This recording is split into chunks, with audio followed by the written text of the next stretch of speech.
Matapos ang 3 taon, sinasagawa na muli ang traslasyon o prosesyon ng Poong Itim na Nazareno. Higit 1 milyong deboto ang nakikibahagi.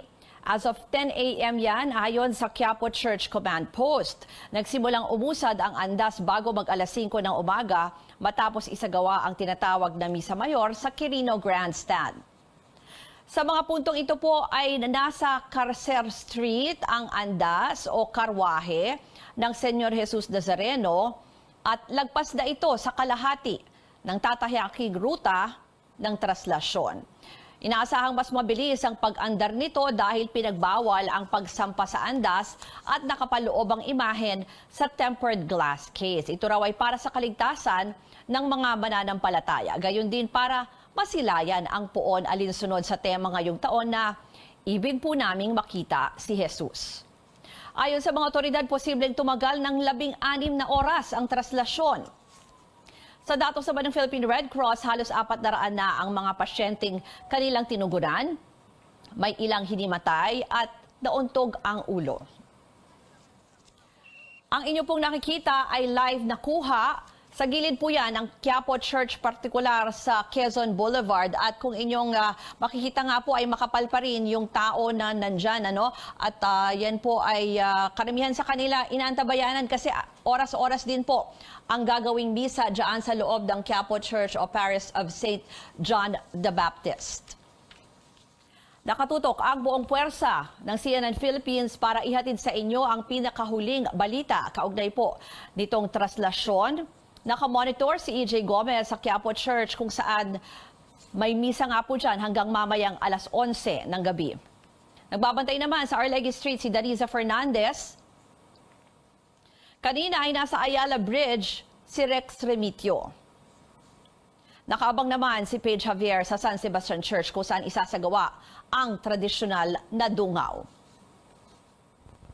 Hudyat ng pagsisimula ng pista ng Itim na Nazareno ang Misa Mayor sa Quirino Grandstand hating gabi. Dito pa lang po ay higit 1 milyong mga deboto na ang dumalo. Pinangunahan ito ni Manila Archbishop Jose Cardinal Advincula.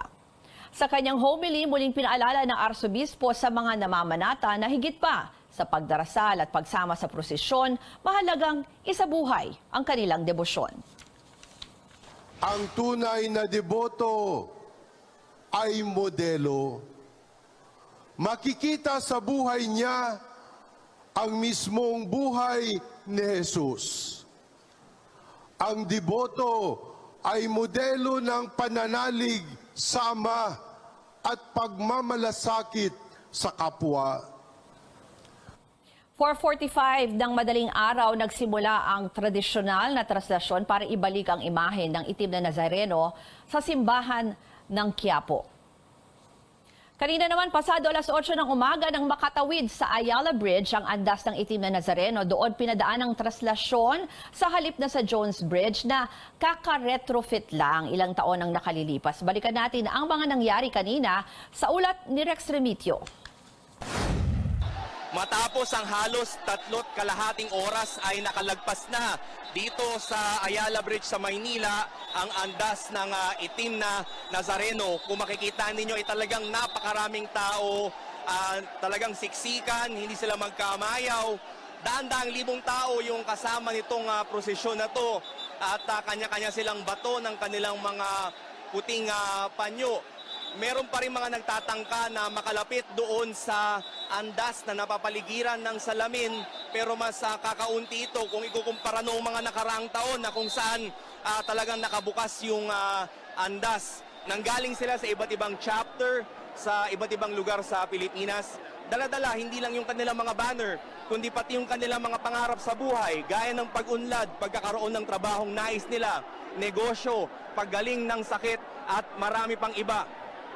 Ngayon, sa awa ng Panginoon, yung binibigyan pa ako ng lakas na sa araw-araw, gabi, natutulog ka, pagka umaga, malakas ka. Yun ang inaano ko sa Panginoon. Tsaka yung mga anak ko, gabayan niya. Masaya naman po. Nakakanggaan sa kalooban. Good health lang po sa pamilya ko. Saka mapagtapos po ng pag-aaral.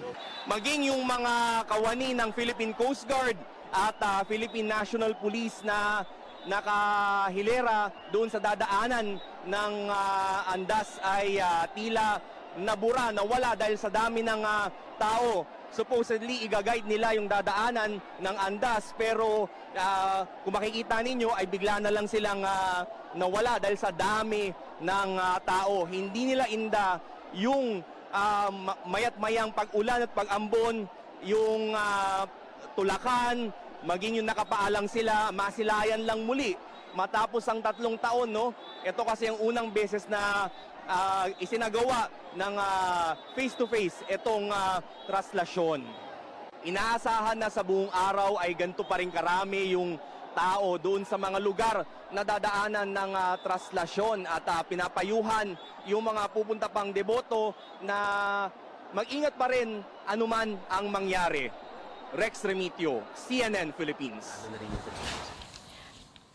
Samantala, alamin po muna natin ang pinakahuling sitwasyon sa Quiapo Church kung saan maraming deboto ang nag-aabang sa pagbabalik nga po dyan ng imahen ng itim na Nazareno. Nandun ang aming correspondent na si EJ Gomez. Nasa Quirino Grandstand ka pala, no? Kasi nga parang may signal jammers dyan sa may side ng Quiapo. Ano, EJ?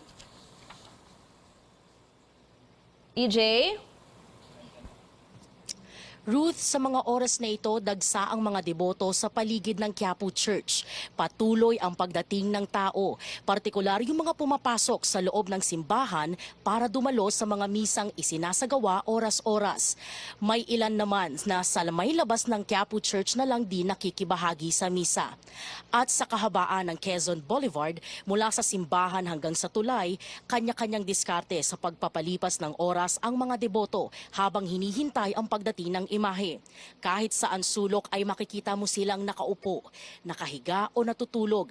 Nag-iipon muli ng lakas matapos ang magdamagang pagpupuyat sa vigil at programa sa Quirino Grandstand. Sa gitna nito, bukod sa tuwa at galak, ani ng mga deboto, talagang magaan daw ang pakiramdam nila matapos masilayan at mahawakan ang itim na puong Nazareno. Talagang ang sarap sa pakiramdam, yung pandemic, parang nakakalungkot, pero yung nagbalik siya, talagang mawawala talaga yung sakit mong nararamdaman, yung mga hiling namin, natupad din. Masayang-masaya po, sabik na sabik po lahat ng tao, makahawak sa lubid, sa andas. Nakalapit po ako sa lubid, tapos ang pakiramdam ko hanggang po, tsaka lahat po nasabi ko na po sa kanya. Kahit gaano kainit, magkapuyat-puyat bang kami. At kahit kami nakapaa, labang kami para sa pananalig namin kay Paul Nazareno. So far, we have a total of 70 total patients recorded. One of which we have to transport it to the hospital. But ang case niya kasi is meron siyang existing ailment. May UTI siya and then hindi niya tinuloy yung antibiotics. Tapos sumalang ba rin siya sa translasyon. Kaya lalo siya so we have to transport her to the hospital. And then we have the rest of the 70 cases naman po, mga minors na naman, mga natanggalan ng kuko, nagasgasan, abrasion, mga ganon, o kaya sugat, hiwa, or may isa nga nabagsakan ng bakal daw. Ang naitalang tao na nangailangan ng medical attention. Sa aming pag-iikot, kapansin-pansin din ang mga nagkalat na mga basura, samot-saring plastic bottles, balat ng pinagkainan, styrofoam at iba pa. Ayon naman sa PNP, generally peaceful naman ang traslasyon ngayong taon sa mga oras na ito. Wala namang naitalang anumang komosyon o kaguluhan sa Quiapo Church at sa paligid nito. Yan muna ang latest. Balik sa iyo, Ruth. Yan po ang ulat ni EJ Gomez. Sa ibang balita, nakisa naman si Pangulong Bongbong Marcos sa Simbahang Katolika sa pagdiriwang ng pista ng itim na Nazareno. Hinihikayat ng Pangulo ang mga mananampalataya na gawing inspirasyon ang kapistahan para magkaroon ng bagong pag-asa. Hinimok din niya ang mga Katoliko na palalimin ang pananampalataya sa Diyos at maging instrumento ng kapayapaan at pagkakaisa. Sa pagbabalik ng newsroom ngayon, dito lang sa CNN Philippines.